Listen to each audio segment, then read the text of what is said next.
bet your life on it. It's that L-shaped red rust clay.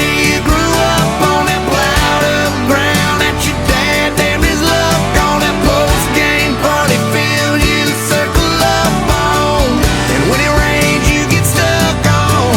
Trip the cloud back behind county roads that you run up the mud on her jeans that she peeled off and hung up her blue-eyed summertime smile. Looks so good that it hurts.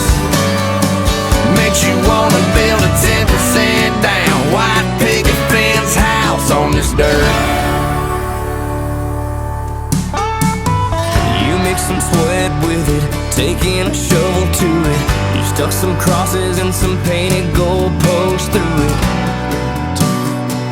You know you came from it, and someday you'll return to this L-shaped red rust clay. You grew up on that plowed up ground that your dad damned his luck on. That post-game party field you circle up on, and when it rains you get stuck on.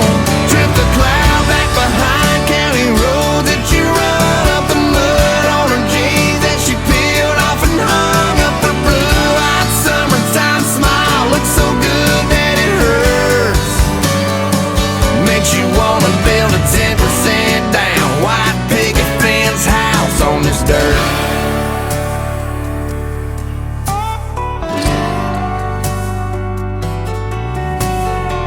You know you came from it, and someday you'll return